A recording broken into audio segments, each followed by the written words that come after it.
All right, so first off, I want to thank everybody for joining us today. This is our first roundtable for the Teammates Club. I'm super excited. And our topic today is we are talking to autistic adults about how they feel that we need to be focusing more on acceptance, on autism acceptance. We hear a lot about awareness, but I think we need to focus more on acceptance. One of the things that I always give when I give a speech is if I'm sitting at my desk and I see an elderly person, and I use an elderly because I'm elderly, an elderly person fall on their bike and they get seriously injured, I'm aware that they're injured. If I choose to just sit there and do nothing, I've done nothing to help this person. If I accept that this person is injured and I need to do something to help this person, I then get up and I actively help them. We need to get past the awareness and into the acceptance and activism to change the world for autism. So, that being said, we want to really thank White Bulls Barbecue as they are the sponsor of this roundtable. So, Peyton, disclaimer, Peyton is the brand ambassador for the taco uppercut seasoning from White Bulls Barbecue. It's a nationwide. You can get it on Amazon. Chris Apple, who owns White Bulls, is a wonderful guy, and he has a heart as big as he is, and he's the size of a defensive lineman. So he's got a big heart. So, okay, so first off, I'm going to let Caitlin introduce herself, but this is Caitlin. Hi, my name is Caitlin, and I'm a 34-year-old, and I am diagnosed with autism and ADHD, but there's many really cool things about me, so I don't like to start with that typically, but I thought in this discussion that would be a good place to start. I have a lot of really different hobbies and varied interests, so I find that in a lot of my life, I've been able to relate to people, lots of varied and different people just through those surface level interests that I have. So my ADHD keeps me jumping around from music to arts and crafts to, fitness things. And so I've always felt different from my peers and have struggled to connect, and had a lot of behavioral issues that were labeled as mental health issues. So I wasn't formally diagnosed with ASD until I was 31. And that was after decades of consistently struggling to meet life milestones. And I was just kind of watching and waiting for things to happen for me like they were for my peers. And so I just felt like I trusted doctors were giving me the right information and stuff. So I was always labeled as depressed and anxious. And it wasn't until I did ketamine treatments and started to kind of figure out that I had no sense of self, and I kept trying to fit in these boxes of society rather than just trying to be myself. And so it's been a really interesting self-discovery journey. I'm also a really talented writer, so I share a lot about, or I hope to start sharing more publicly because it's very vulnerable to share your writing. So I've gotten a lot more confident in being myself. And I do find it hard to, get by in society and stuff. But when I'm on my own, I always describe my mind as being a rainbow. So I feel like I'm very colorful and shiny and glittery. And so I'm working on trying to get out into the world and not have to feel so binary or black and white, but to bring that color and vibrancy that I have so deep inside of me that I get to enjoy on my own. I hope to bring that out into the world with more confidence and with my voice. So hi, I'm Caitlin. That was great. Thank you, Caitlin. I love it. Next, we're going to have Martin introduce himself. Oh boy. All right. So hello everyone. My name is Martin. I am a book author, business owner, and new public speaker. My autism journey kind of started in the mid-90s when I was first diagnosed, and to say that it's been a roller coaster is an understatement. There's definitely been lots of ups and downs, and it's kind of treading on the downside a little bit again, but the way that I see it,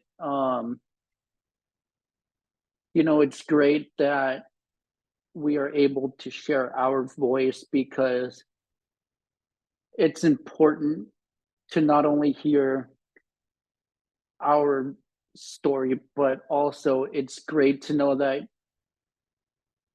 there's many others like us who are waiting to share theirs, who may be a little nervous until they hear somebody else share their story. And then pretty soon people start saying, you know what, I'm going to be confident sharing my story just because they did.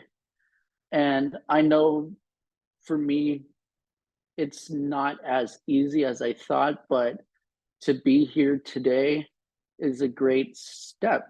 And so thank you for having me on.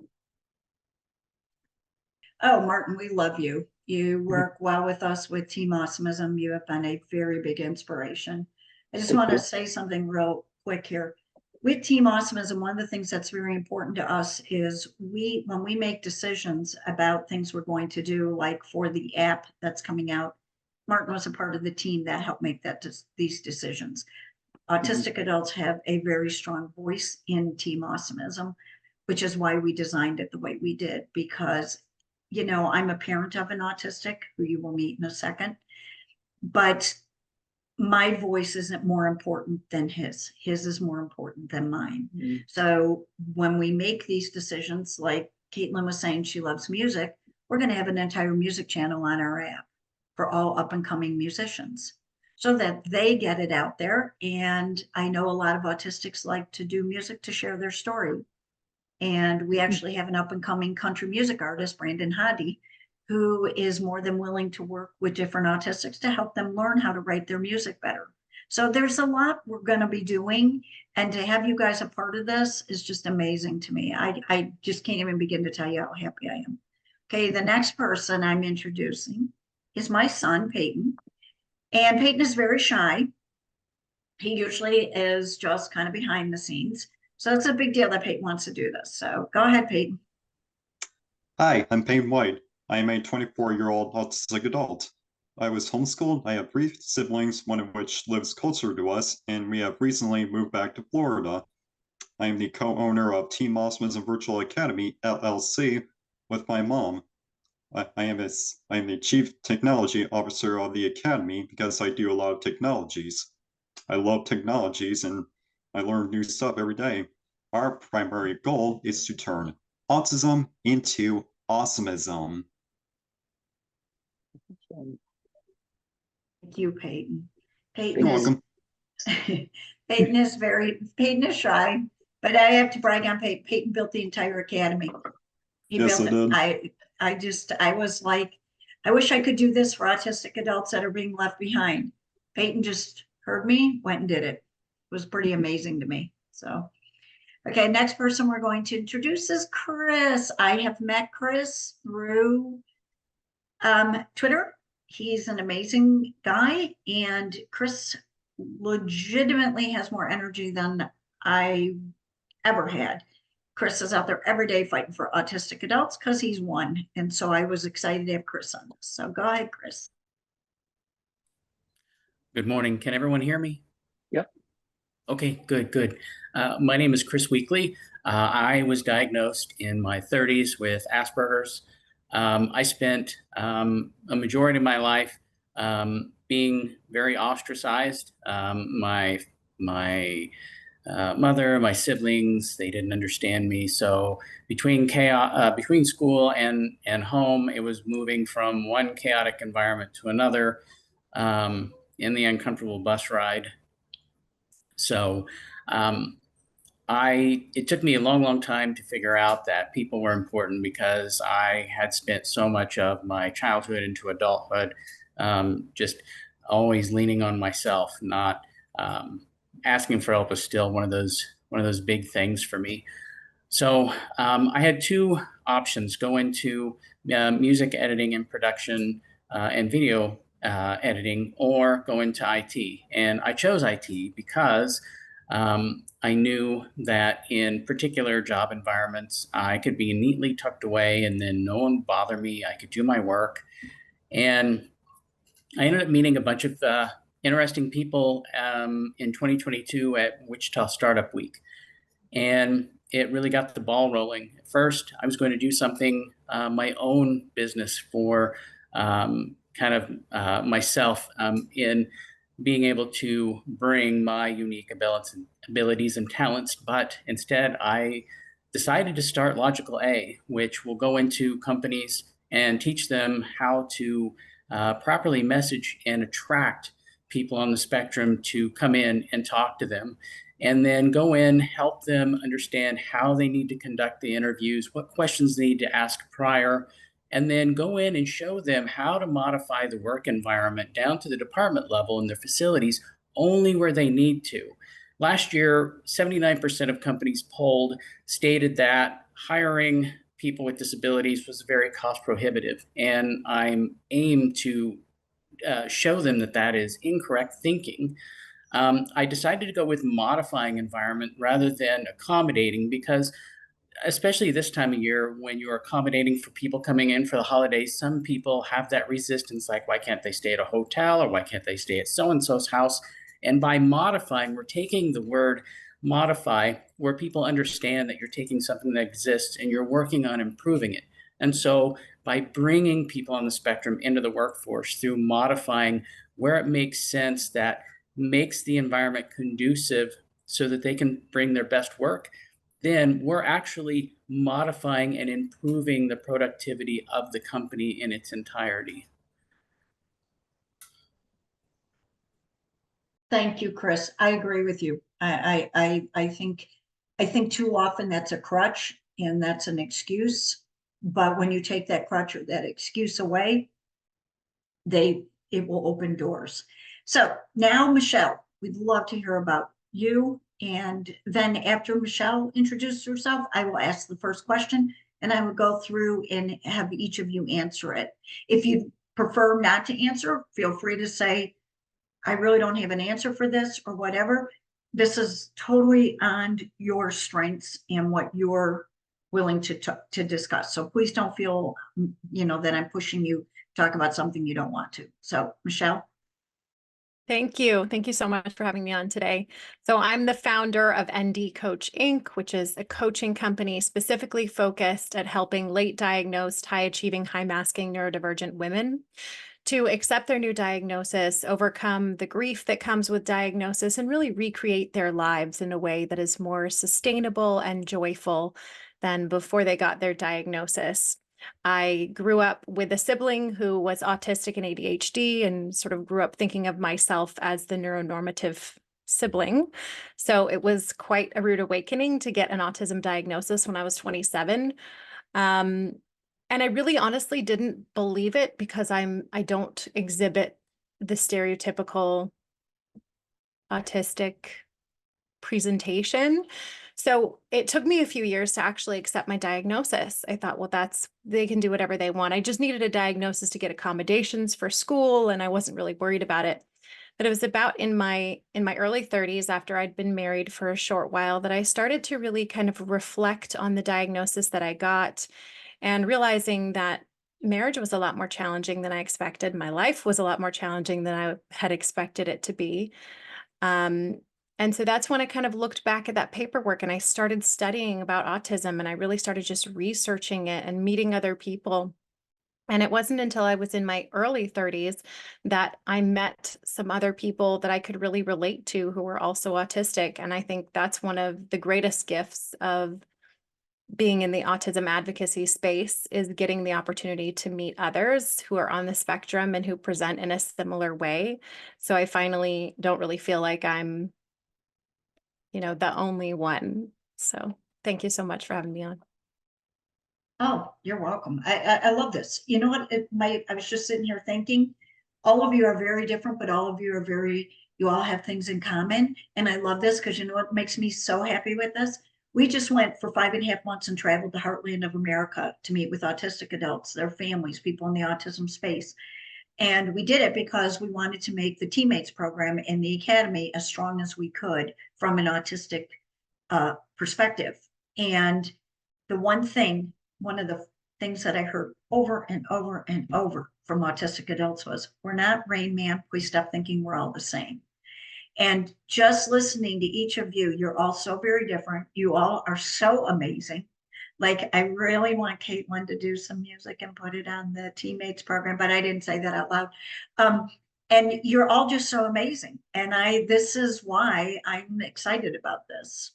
Let me ask you the first question. The first question is going to go, we'll just stick with Michelle. First question is, what was your toughest challenge growing up? What did you do to overcome the challenge? And do you still face that challenge today? Yeah, absolutely. So I would say my toughest challenge growing up was being a social butterfly and also autistic.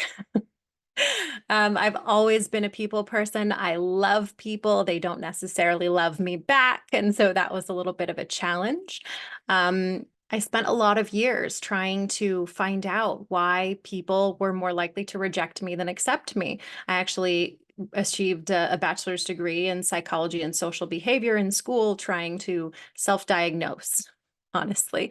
And I was going to become a psychologist and help other people. But there was just a lot of confusion around why there was so much rejection that happened to me when I was so loving and excited to meet people and just wanted to connect. And I always felt like there was a separation between me and other people, almost like a veil between us, where I just couldn't really connect with other people. So it's been my life's mission, my life's work to learn how to connect to other people. I've learned how to mirror and to mask and to appear neurotypical. And now my life's work is learning how to undo that, unmask, and, very much as Caitlin was saying, kind of to welcome back this bright, vibrant unicorn that I really am inside, that I really learned to hide, because in high school, I was shunned. I wasn't just ostracized, I was shunned. So I went to a very small art high school. I was homeschooled until high school and then went to a very small art high school. And in my art school, after about a year being there, I would walk up to someone from school and they would literally turn around and look the other direction.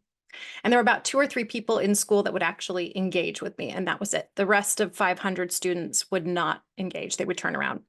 So I learned very quickly that who I was not acceptable and that I had to hide that person. So it's really been a journey. I've learned a lot of really amazing skills on how to engage socially. And I've also learned that I've kind of tamped down or hidden this person that I really am inside. So I'm taking the time to really rediscover who it is that I am, and to just use the skills that I've learned to help other people and to also help them discover who they are as well and create, joyful, sustainable lives, really use the mask as a tool rather than as something that prohibits them from being themselves. Wow, that's amazing. See, this is the kind of stuff that breaks my heart, because your stories, I heard quite a bit on our journey, and it's just something that I think needs to get out there. And I really appreciate you sharing that, because one of my theories is that when teachers in the school systems call out the students that are autistic for whatever reason, it's kind of almost sending a signal to the other students that that child is different. And I think we do that sometime out of we do not do it to be rude or mean, but we do it. And I think that's something that has to be really brought into the acceptance part of this conversation with teachers, with church people, with every walk of life, in a business setting and everything. Stop putting them separate, because that just allows you to have the mentality that that person should be over here while you're over here. And I just feel so strongly on that. So Yeah. I said Martin X. I'm sorry. Sorry, Martin. No worries. Boy, I'd say growing up, the challenges I faced was not only accepting my diagnosis, but also getting the support needed from schools, like teachers and peers. And you know, getting made fun of by some teachers in preschool all the way through community college, you know, and even from peers, that kind of dragged me down in a way. And trying to just stay positive, you know, it's like, it was challenging. I mean, you know, now that I'm at San Jose State, everybody's super friendly, which is some other challenges I wasn't facing is speaking up for myself and telling others, you know what, just because I'm autistic does not mean that I am different. You know, I mean, I can still do the things that I want with others. And what I really am working on is trying to end that stigma that autistics can't do what others can because society thinks we're the odd ones out. But the truth is, we can do these things. We just really need that acceptance. And so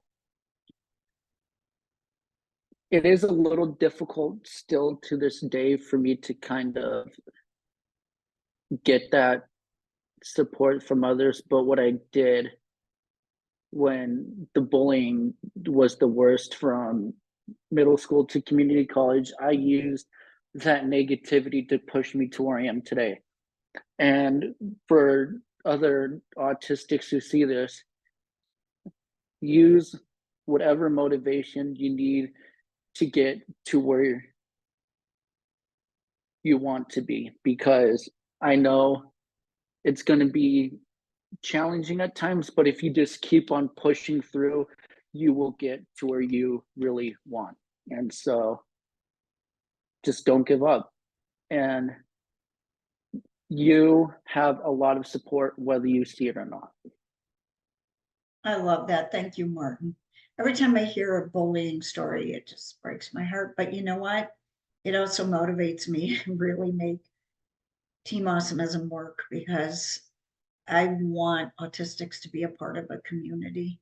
And I know Chris follows me on Twitter, so he knows that if I ever see anybody bully an autistic, I come straight at that person. So I am a very strong activist in supporting autistic adults. I will not tolerate the bullying. I just won't. I haven't, and I won't. Okay, next we're going to hear from Peyton. I come up with the ideas and I implement them into a reality. I have a lot of ideas in my head, but the results isn't always right.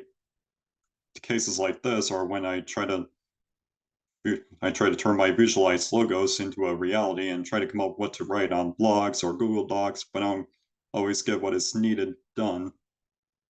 Whenever I had trouble getting things done, I would seek advice from my parents and my siblings, and that is why I'm the CTO of the virtual academy. That's true. I can say, Peyton, I can give Peyton, we can be discussing, me and Peyton can be discussing something, and I'll say, Peyton, how would you solve this? And Peyton will struggle. I can see it's in him, but he'll struggle sometimes telling me. Sometimes he's really good. Sometimes he can actually give a much more logical response than me, because I'm not very logical, but I'm more creative. But but he will go and do it. And so that was another reason I homeschooled all my kids, but that was a great asset for Peyton with homeschooling, is that he was able to learn in the way that Peyton was able to learn.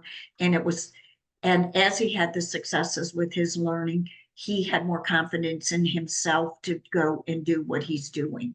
Now, I think Martin and Peyton are the only two on here that were diagnosed young.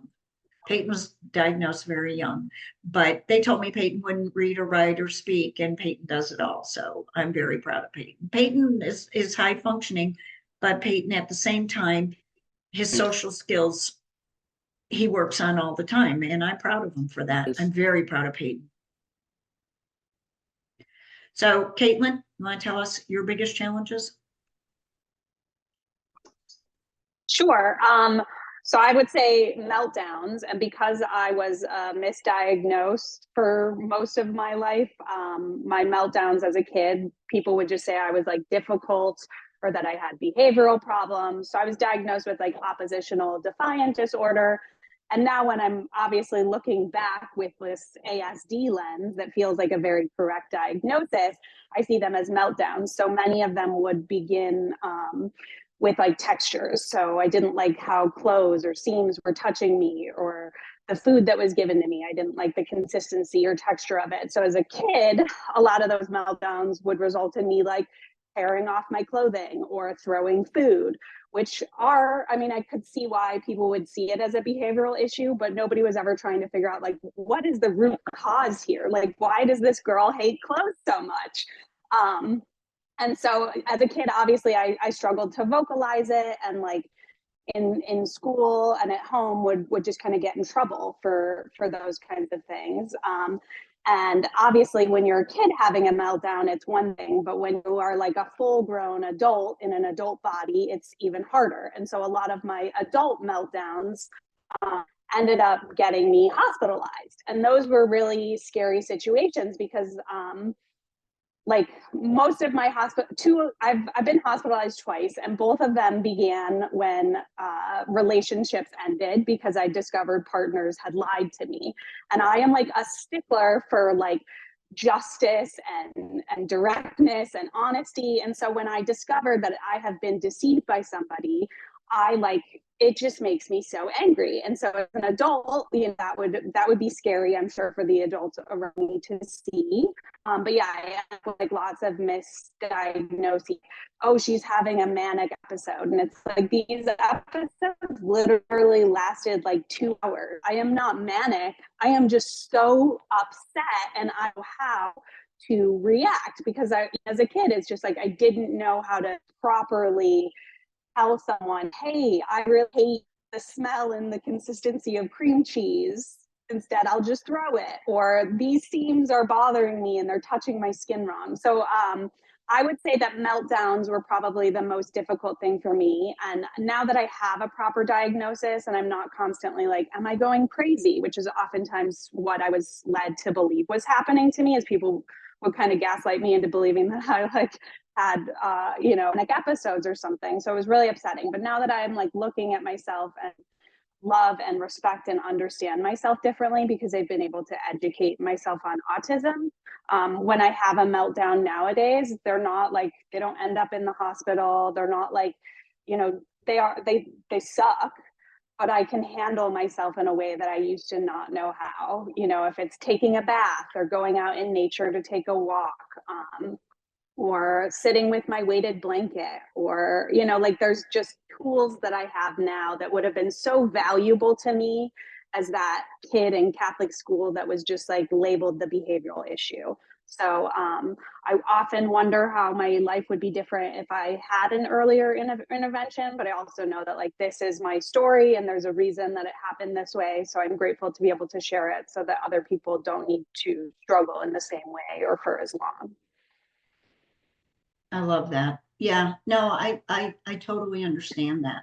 I had a police officer here in Florida tell me that one of the biggest calls that he gets is where someone will call and say, I think someone here has serious mental health issues or they're on drugs.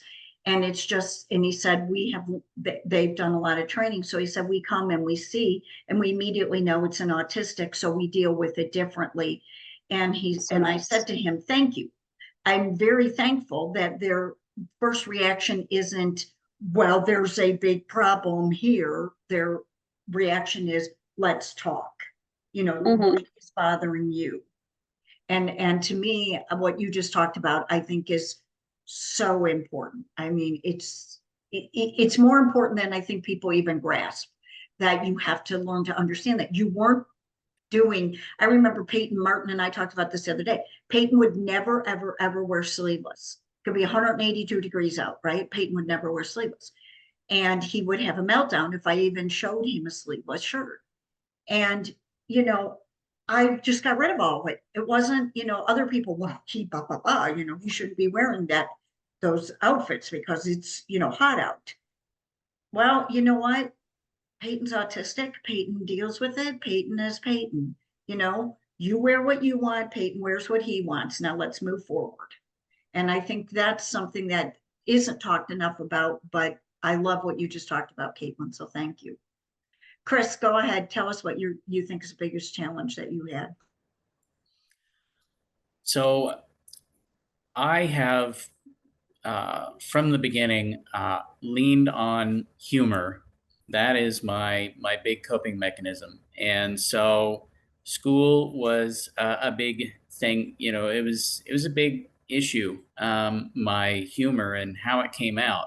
But it was all about trying to get me kind of more relaxed and not so tense and anxious. And so, yeah, I spent a lot of time in hallways and empty classrooms, principals' offices, you name it. I had maybe 2 different teachers, one in junior high and one in high school, kind of pull me aside and begin to talk to me to kind of figure out a little bit about what was happening. And those 2 teachers really got me through school because they would engage my mind with various challenges. And they would keep me busy with that. And as it kept me busy and focused on those things, I was less likely to be completely consumed by all of what I considered chaos going on around me for those short times that, you know, that I did that. I still struggle with humor, but the bigger one is self-worth and self-value.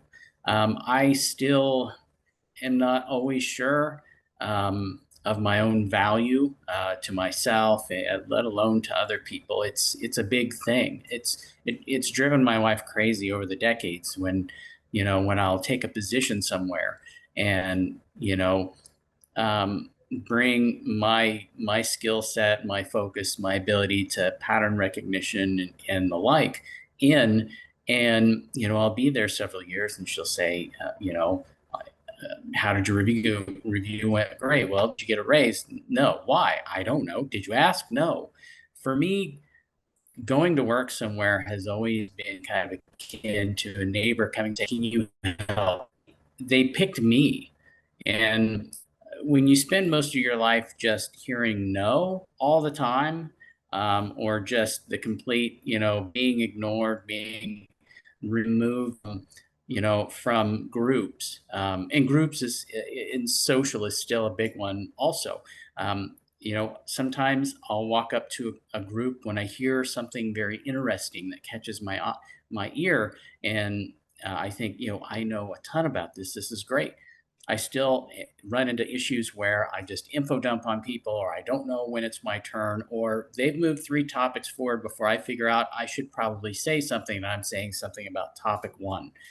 And, you know, scripting is still big. I still tend to mask up hard and just have a general freak out inside when I go to new places. But going and starting my own business, I am kind of meeting this head on with what I call exposure therapy. So I intentionally pick someplace new and I go there for a little while, try to acclimate, and then I leave, and then I try to come back again at some point that place and just try to see if I can replicate these things to newer groups. Yeah, Chris, I know you and I have had discussions where I've told you, you got this, haven't I? I've stepped up and told you, you've got this. I mean, I tell you all the time, I'm proud of you. I am. You have done things, and I've seen you just over the last few months go and take chances that a lot of non-autistics wouldn't take. So, you know, I tell you this a lot. I think you're doing an amazing job. And, you know, I told you this 100 times. I'm always here for you if you need me, because I think you're an amazing human. So All right, our next question. And I'm gonna jump, I had them in order, but I'm gonna change. I want to go to this one first. What specific person, technology, or incident would you say stands out to you, either in a positive way or a negative way, that you encountered as an adult, not as a child, as an adult, that has influenced your journey to get you where you are today? I'm going to start with Peyton. Go ahead, Peyton. Okie dokie. There are two things that inspired my journey: Flipboard and Big E, aka Ever Dawkins. Flipboard helps elevates my interests and it gets me to read interesting articles and watch videos. Not to mention Flipboard, it helps me acknowledge the stuff that I didn't even know of before. And on top of that, it's it sends me all these interesting articles like cooking, gardening, oceans, and stop motions and things like that. And on top of Big E, the former FSU player in football and the owner of A1 brand, has taught me that it's okay to be different. He's my role model, and he's also like a big brother to me, and I'm so lucky to have two of those things in my life.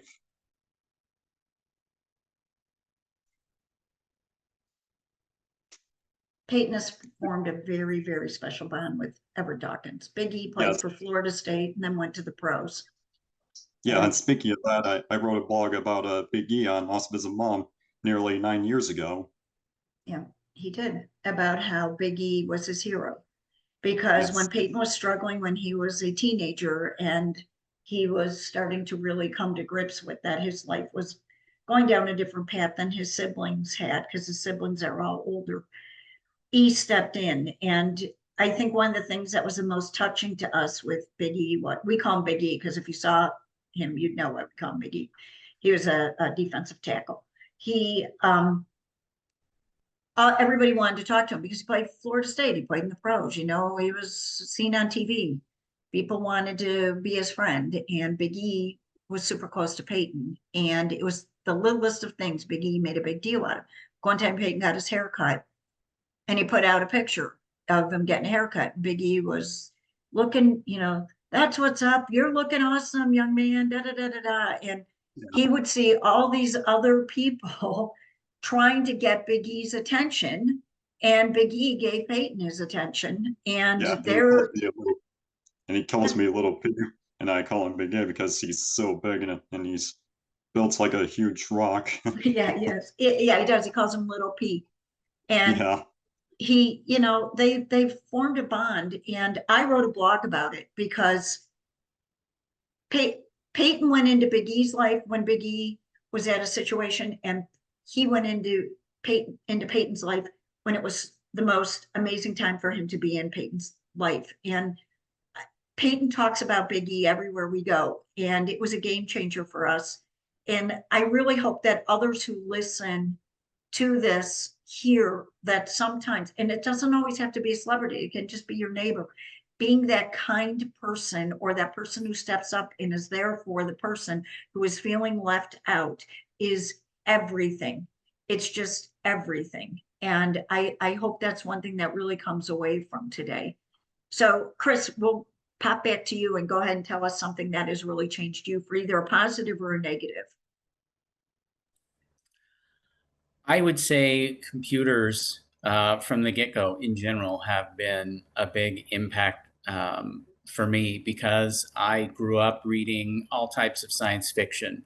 And as technology has progressed, that has allowed me to, I believe, remain teachable, very much curious, and still in discovery mode. You know, just as I was growing up. Social media has probably been one of those big things, especially when the big bad happened and you had to have other avenues to talk and engage to other people. And really where I'm at now has so much to do with so many of the people, Awesome Mom and and Peyton and the rest of our crew. And I had a chance to speak with a life coach a year and a half ago, and it was the first time I'd ever heard of a vision board or a vision statement. And so we worked on this 5-year vision board, and I became so consumed with it that in an 11-month time span, I've done roughly half of what I'd set out to do in 5 years. And so now I'm constantly thinking, should I just not do another, should I mess with this board or let it play out for the next several years and then draw another one towards the end of the 5, because I have crossed all of these thresholds. Now, it wasn't easy, because there are just days where I just have to be devoid of people. And I can get into that in another question or another time about some of those things. But just being by myself, it's not a bad thing for me. A lot of times it is just something that's necessary. But social media has also become very negative. The way people talk, and it spreads so fast. It's very unforgiving. And I did a deep dive into a lot of things I started seeing on TikTok, and seeing all of these people just deciding that they want to use a disability or disorder as a way to identify themselves. And then when people speak back about this, hey, I have a diagnosis, and the diagnosis is what is the starting point to trying to figure out who I really am. The thing, ways to really dig and have a starting point to understand how to manage my life. And I've seen comments where people kind of are quick to say, no, you can't just decide this. You need there, because how do you know where to go without understanding, the actual issue? And then you hear all these comments where you're just gatekeeping this from us, you're keeping us from us, you're not letting us, identify how we want to identify. And for everyone who is on the spectrum, or whether you have cerebral palsy or whether you have ADHD, it's not an identity. It's just a fraction of the whole being. And I think the term the entire person is just kind of gone the wayside and kind of needs to make a reemergence. Thanks, Chris. Yeah, I agree with you. And I think too that we've kind of gotten to a point now where some people are trying to almost pretend that they have things that they don't have because they want attention. And, we sell t-shirts that say, fight for a cause, not for applause. And I think that's so true. I think when we're cause driven, we find answers better than when we're out there seeking attention. I'm just a big believer in that very strongly. Caitlin, go ahead. Tell us something that was okay. great for you. Well, I don't know that I came up with something that was super great. Is that okay? I'll just be honest. So I see my ASD as a double-edged sword. I have a strong desire to be accepted, which has often led me to be really accepting of others. And so sometimes this can be a good thing, but I also think that I have struggled because my kindness has often been a naiveness or mistaked as that. And so I crave that connection with other people. And so I've often given of myself to the wrong people. And so I give people the benefit of the doubt, or I trust them. And I don't necessarily feel that these are bad things, but I'm working on my own to have more discernment of who I trust and stuff like that. And so I just always assumed that other people were direct and honest, or had this strong moral compass that I had. And so I was always shocked that people lie to me, like, I just don't have time for that. Like, how silly, you know? And so I just like kind of took people at face value or trusted the wrong kinds of people. And I don't necessarily think those are bad qualities. I just think like the world is filled with a lot of bad things, which is unfortunate for the world. But I, of course, need to have all the tools to keep myself safe. And so I've been working really hard on, you know, how to see my ASD as a gift, but to also like know that like it comes with some things that are difficult to navigate, and like I have to, you know, keep myself guarded and safe too, if that makes sense. Makes a lot of sense. And I think being a trusting person is actually admirable. So hats off to you. I think it's great because I think we all go through that, you know, but I think I know Peyton can be the same way. Like he told me, but he told me, and I'll be like, I know, but honey, not everybody, but he told me, you know, and it breaks my heart because I get it, you know, it's, you know, he told me he was going to do this, or yeah, it's hard, but you know what? It's my dad always used to say, it is better to be disliked for who you are than liked for who you aren't. And I think that is very true. And I've always tried to live by that. People don't like you. It's hard. But at the same time, you have to remember you have to be you. Because when you're somebody else, they're always going to see you then, and they won't see you. You know what I mean? So keep it up. I like who you are. Michelle, and then we'll go to Martin. Can you reiterate the question again? Was it what technology has? Okay, what specific person or a technology or an incident stands out to you either in a positive way or a negative way that you have encountered as an adult, not so much as a kid, but as an adult that has really influenced your journey this far?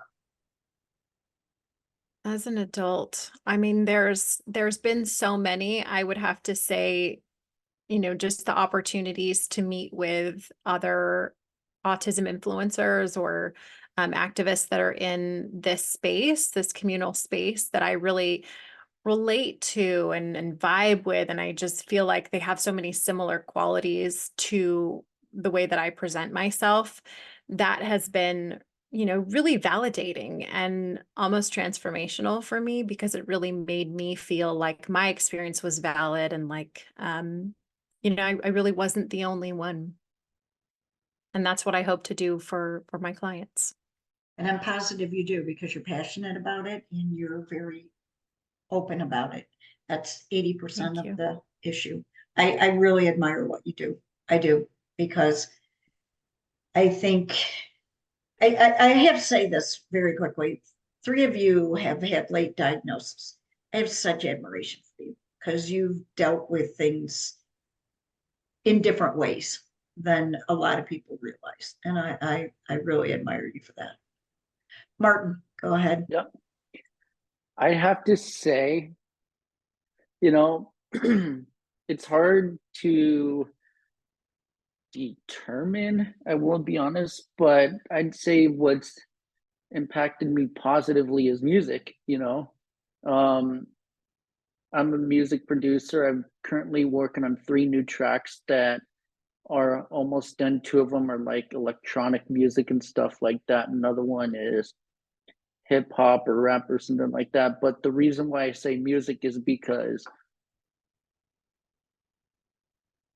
we would be more comfortable sharing our story in that sense, because we could set the beat to however we want, depending on how we feel, whether it be like positive or negative, and being able to use music as a platform to share our experience and our story.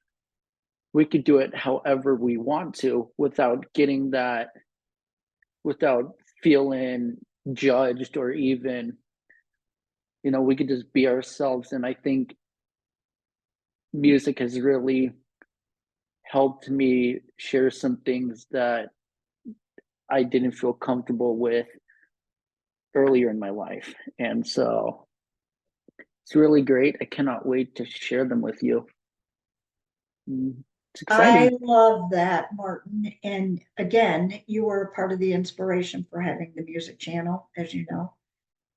And I think that's great. I wish music was used more in therapy than it is, because I think expressing yourself, but you know what, Martin, we need to connect you with Big E, because he is actually a hip hop rapper.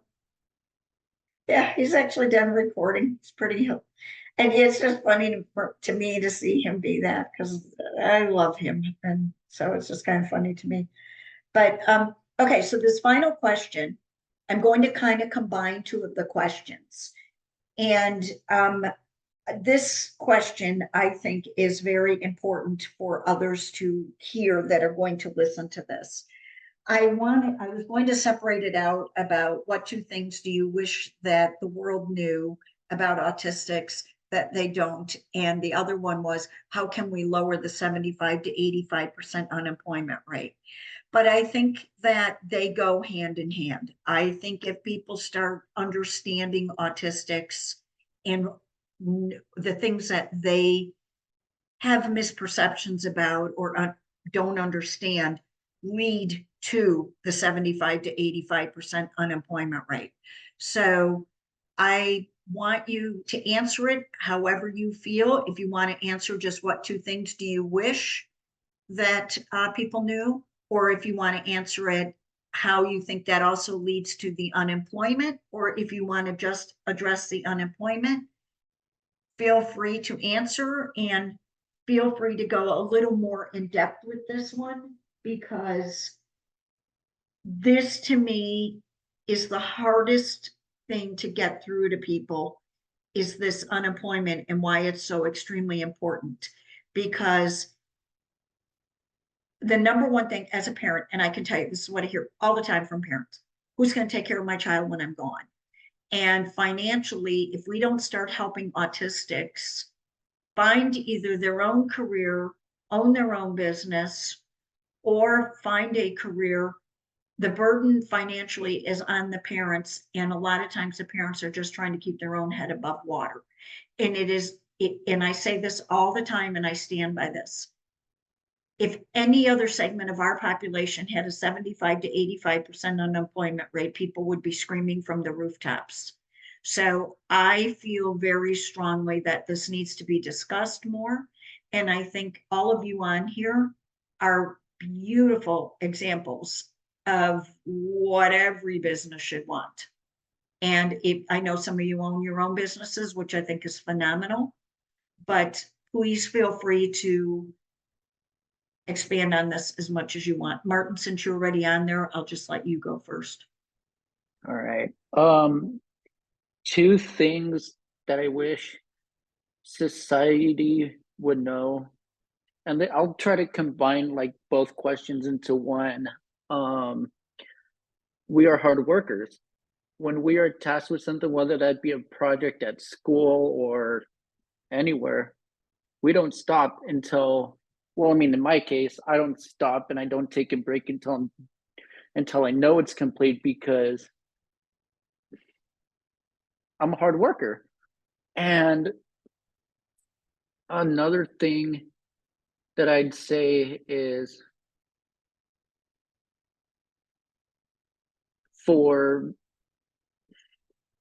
companies that do hire autistics, it would be, there's some things that they should follow, whether that be having their own office space and allowing us to take breaks when we need it, like whether that, like, have a quiet room or something, almost like a sensory room for us to unwind. Because working in a office can definitely be overwhelming. I know that. I mean, I worked until 7:45, 8 o'clock last night with 15 to 20 other people, and luckily I was able to, I told them, like, hey, I'm getting a little overwhelmed. I need to take a step outside or be in a quiet room to de-stress. And I think it's important that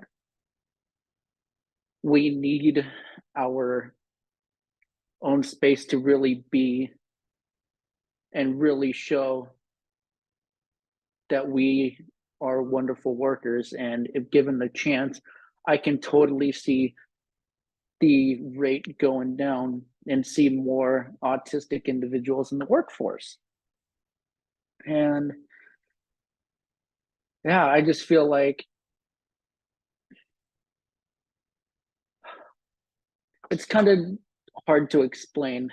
My brain is trying to come up with so many different answers, but I'd say those are the most important, like allowing us to be in our own office space and have our own quiet room when needed, even when we get overwhelmed. So we are at our best and and giving it our 100% instead of just like masking and really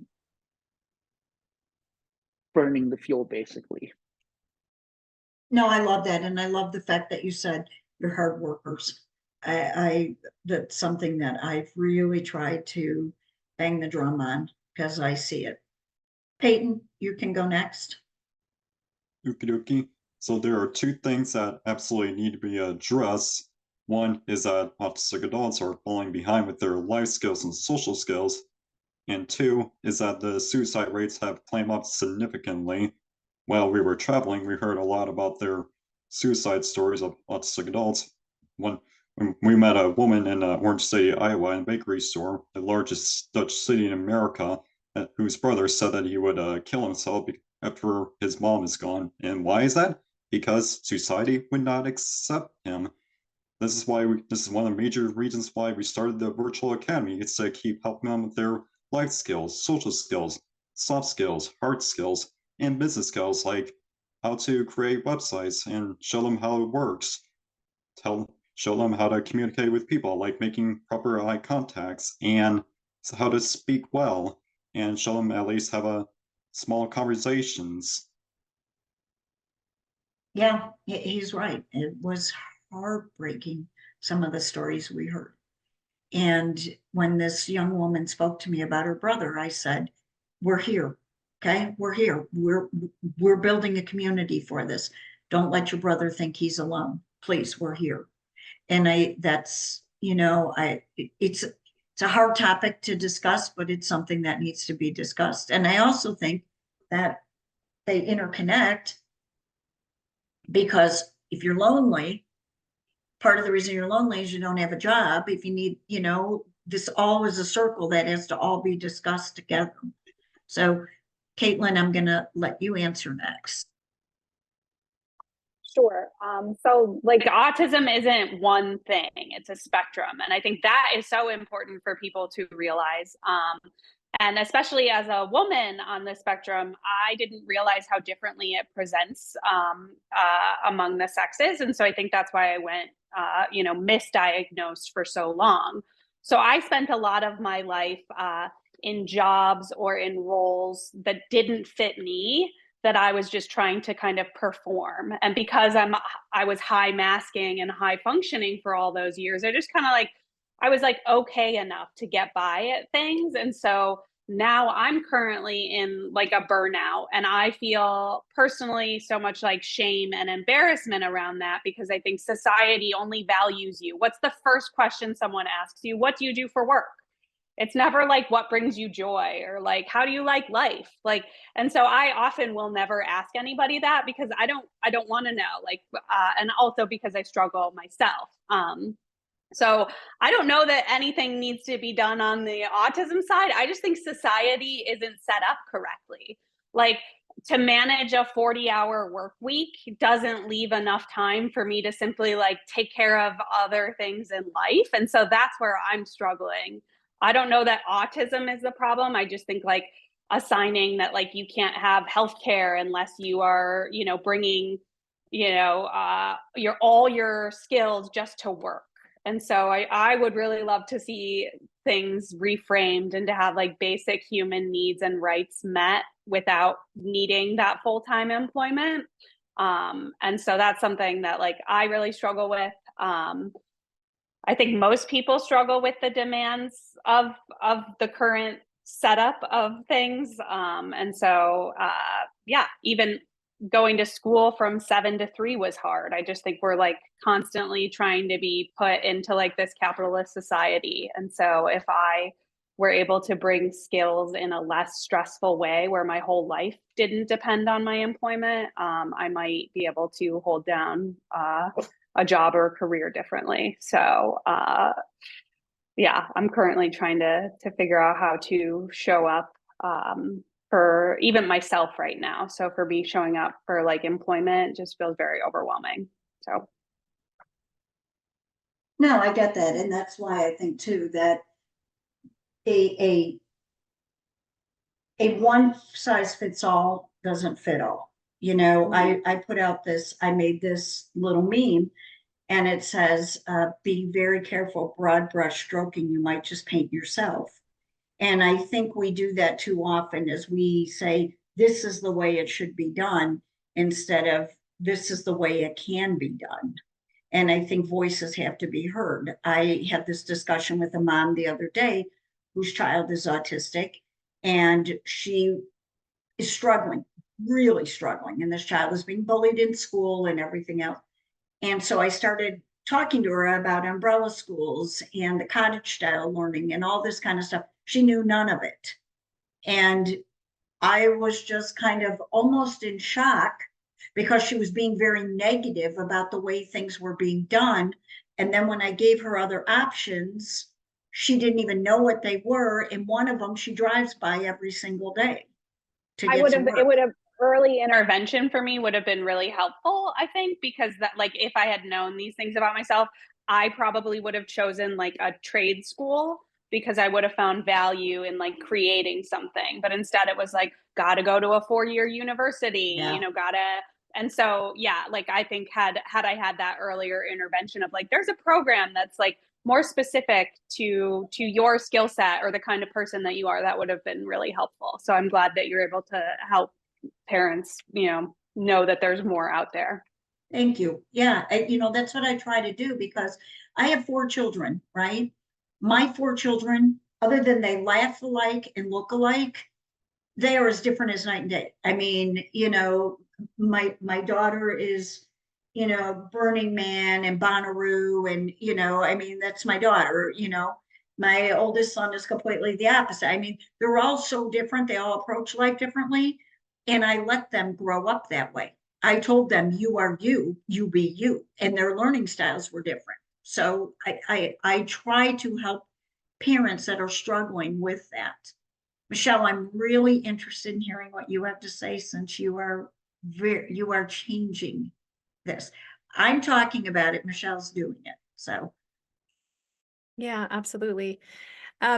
So there's kind of this hidden demographic of autistic women that are workaholics that have gone their whole lives without getting a diagnosis and may or may not get a formal diagnosis in their 30s or 40s, but have held down a job and worked at 200, 300, 400% for years and years, and don't really even find out that they are autistic or otherwise neurodivergent until they have children. And then it's like the bottom drops out when all of a sudden they have a child and their demands just explode.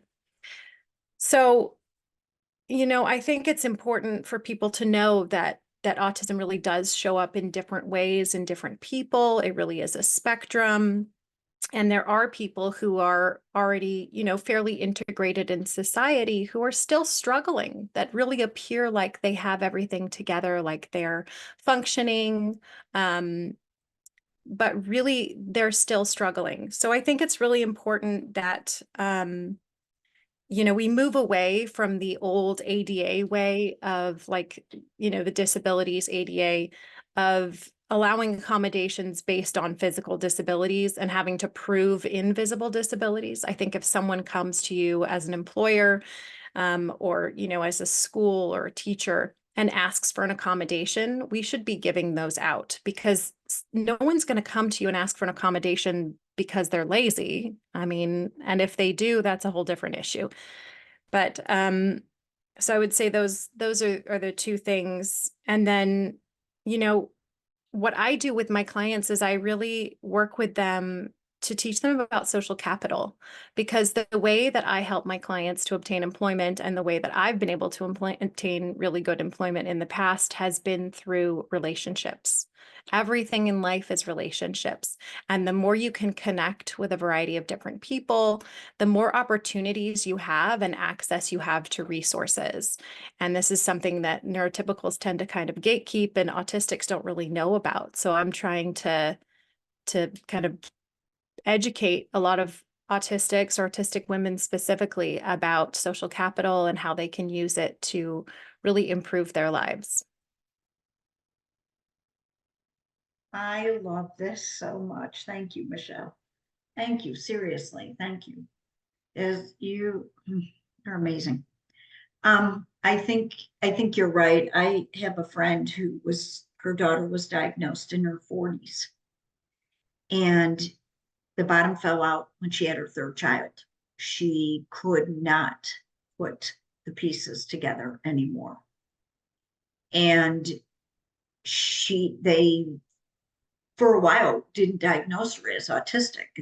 She's having a mental breakdown. She's got OCD, she's got this, she's got that. And she kept saying, no, no.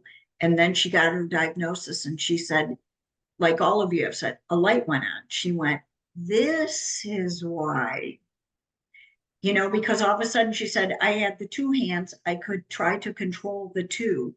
The third came and the whole world went off balance. She said, I suddenly could not do anything. And, I think you're right. It also what you said about if somebody comes to you and says, look, I need to be sitting at the back of the right side of the classroom because I need to be near the door because that is something that stresses me if I'm not. We don't need to sit here and have 24 different people examine that person. That person needs to sit at the back of the right, by the door, at the back of the room on the right side, because that's what mentally is going to not allow them to hyper focus. I was diagnosed with GAD and ADHD. Okay, ADHD as an adult, GAD as an adult. My GAD came after I had Peyton, that I got diagnosed. Didn't come into my life, but homeschooling, 4 children, going through a divorce, I couldn't cope. And I went in and I went to my doctor and he wasn't available. And the physician's assistant she talked to me for 2 minutes, looked at me and said, you have GAD. 99% of people had never even talked about GAD at this point. I'm 63, okay? And I went to a therapist, a woman, and she was so amazing. And she said to me, you 100% have GAD. No one ever told me this is what you have. They just, Lynn, please stop hyper focusing on things. Lynn, stop trying to get attention. It wasn't I was trying to get attention. I just couldn't see past the end of that pen. And I think that when you talk about these kind of issues and you do like we did today, and we put this out there, I think more people will. In fact, I bet, Michelle, I bet you're going to have people trying to come to you and say, I need you. It's okay. Listen, it's okay. It's what's the whole thing? Awesomism. You guys are all awesome. And I in each in your individual way. And I think it's amazing. Okay, Chris, I know you're really going to have some answers for the employment because that's your focus. Yes. So everyone here has spoken and made comments about a lot of the areas that I will be tackling going into companies. Two of the big things when it comes to combining the questions are one of the biggest stigmas, and I did an experiment behind this, is disclosing from the get-go, informing an employer, even at the cover letter. Because when they hear disability or disorder or syndrome or anything like that, they immediately start focusing on they're going to need things. What is it going to cost me? And if I can just say that they're not the right candidate, I can avoid all that. But what I believe is happening now is there's been a big undertow and a big shift that has happened in the talent pool. And not just from the perspective of people on the spectrum, but also from kids who did a lot of DIY stuff growing up. And you have thousands and thousands of young people who have graduated high school, haven't graduated high school, starting their own successful businesses. And so college isn't necessarily coming into play. However, if they decide that they want to really go work for a company, there are too many of us on the spectrum in particular who these automated systems for job searches, they just, we're not there. We are not present. And so companies don't know how to find us. So another important aspect of long-term aspect of what I want to do with these companies is not just get them to understand how to communicate, how to bridge the gap in the communication and understanding when it comes to bringing people on who are on the spectrum, but also getting them to have a big mind shift in how they see what is known as the talent pool. But again, none of my work can happen until companies understand that it's important for people on the spectrum to be able to disclose at the cover letter and even talk. And these are conversations that can happen prior to and need to happen prior to any type of interviews. What sensitivity, what sensory issues do you have?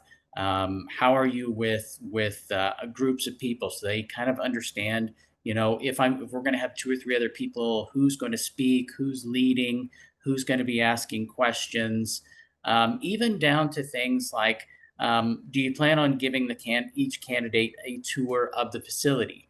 Maybe doing the tour separately, and not lumping it in with an interview could be something that is beneficial, because we're going to be kind of masked up on heightened alert anyway, and so the interview is going to be tough enough.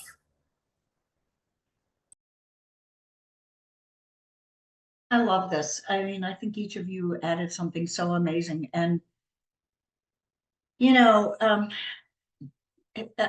kind of almost honestly overwhelmed. You guys were, I thought you were going to be 100. You're like 1,000,000. Like, I'm kind of like, my head is just going and going and going of how to even make the teammates program even better. Caitlin, you said something that really hit me kind of hard. You said about you wish you had gone into a trade school. And I think that's something that should be talked about more. I agree with you. I think I have a child who legitimately never wanted to go to college. He just didn't. It wasn't what he wanted to do. He's got a good career. He chose to take a complete different route, and it was what was best for him. My older 2 went to college. My 3rd child did not. And I feel very strongly that that should be. I mean, if you are, let's just say for the sake of this discussion, extremely talented at art, maybe in high school, that should be more the focus instead of this, well, you have to take all these classes. And by the way, they're going to stress you to no end. And by the way, you're never going to use them as an adult, but hey, let's go ahead and add to your stress level here. And I think we have, Caitlin's right. We have a long way to go. But the only way we get there, Martin and I had this discussion the other day about something else. The only way we get there is by having these kind of conversations about understanding each other, learning each other, and hearing these different kind of viewpoints. Because I think the biggest thing that we have lost in society, and it's not just in America, it's everywhere, is you're allowed to agree to disagree. You're allowed not to think the same way. This group think is getting us down a path of you either feel my way or you're a bad person. And this is getting out of hand, and this is why we're not finding solutions. So I want to thank each of you for being here. I want to thank you for being brutally honest. I think we have a long way to go, but I think I will tell you, and I'm saying this in all sincerity, knowing you guys are out there has made me a lot less stressed about where we're headed, because each of you have put so much into my head today. And I want all of you to know, if you need me for anything, you all will be given free VIP access to the app when it comes out. We're normally going to charge $9.99 a month for that. Each of you get that for free, lifetime. If there's anything you want to contribute to the app, the Teammates app, we'd love to have you. We'll definitely put your businesses and everything on there. But I just want to leave you with this. When I was growing up, I am a talker, as you can tell, and I get emotional about things and I get frustrated and I like to voice my frustration. Always have, always will. And my dad was a quiet guy. And I would go and rant, rave, and scream and holler to my dad about half the time it was nonsense. Okay. I mean, looking back, I don't know how he had the patience for it, but whatever. And I would sit there and stomp and he wouldn't say anything. And I'd say to him, why aren't you responding? Why aren't you listening to me? And he'd say, I am listening. You're venting, so I'm letting you vent to me. I haven't heard one solution in this entire conversation that you've been going on about for 20 minutes. Now give me a solution. May not be the right solution, but we have a starting point because you really don't want a solution to it. You just want to complain. And I think as society, that's what we do too much of. We complain, we rant, we rave, we get on social media. This is horrible. This is horrible. There's no solutions. Okay. We have got to start finding solutions. And that was part of why we built Team Awesomism, the virtual academy. And this is why we are doing the app, because I want to try to give a solution for everyone in no matter what it is, because, and it may not be the best for them, but it has to be a starting point. Because if we don't at least try, we have failed. And I don't think any of us want to fail the autism community. So thank you so much for being on this. I don't even know how to say thank you enough. This has been amazing. I hope 1 million people hear it and see it, because you guys were raw. You were very well informed because you're autistics, which is exactly why we started the virtual academy, is because I don't want somebody who isn't speaking for autistics. So thank you. And if I can do anything for you. Yes, Martin. I'd love to end it with a quote. Sure. And I feel this would be a perfect way to end it. And, you know, I was looking out, of course, it's raining and everything. I actually came up with this quote around this time last year when it was like downpouring, but I really feel for anybody watching this, it could be beneficial. So it's like, we are like a flower waiting to bloom into something beautiful. When it rains, that essence of life gives us hope that we will blossom at the right time. And I say that quote because some are probably thinking, you know what, why isn't anything going right? You know, that rain that's out there right now is helping grow our flower. And when we blossom at the right time, things are going to be so wonderful. And just don't give up and know that you're not alone. So I love that. And by the way, Martin has a book. Tell us about your book. And if anybody else has a book or any business, please feel free to give a little 30-second promo. oh boy, the book, it's called Chatterbox: My Life with Autism, a Mother and Son's Perspective. We boy, what a trip that was writing it. We decided to write it because it's important to hear both sides of the story, not just one. And when you add a parent's perspective to it, it makes it that much more valuable. But the unique thing about it, we didn't read each other's notes until the book came together. We didn't want to know what we were writing because we like would have thought, hey, we should change it, you know. It took a while to write it, like took like 7 or 8 years, mostly due to writer's block, but also I had that feeling at first, like maybe nobody would want to hear an autistic person's story.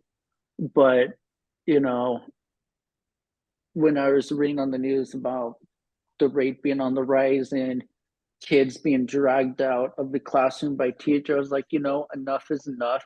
It's time that I share my story to show people we just want to be accepted, appreciated, and loved. And that's, yeah. And I feel for those who read my book will start seeing, autistics are wonderful people, and we didn't see that until now. And that's the reason why I wrote the book. I love it. Anybody else have a book or a business you want to? I would love to talk about mine. I'm Michelle. I'm the founder of ND Coach Inc. I work specifically with high masking, high achieving, late diagnosed neurodivergent women, autistic and otherwise. And I have a whole program that helps you to really rediscover your inner child, reconnect with who you are. I am also writing a book, but I don't have a published date yet, so that won't be coming out for maybe a year or two. And I'm going to have to jump off at 11:30. I do have a hard stop for a meeting, but thank you so much, Lynn, for having me on today's panel. It's been amazing meeting everyone else and being able to speak here. Thank you. Anybody else have something real quick? Okay, with that, we're off. Thank you, everybody. Thank you. Thank you. Awesome. Thank you for tuning in.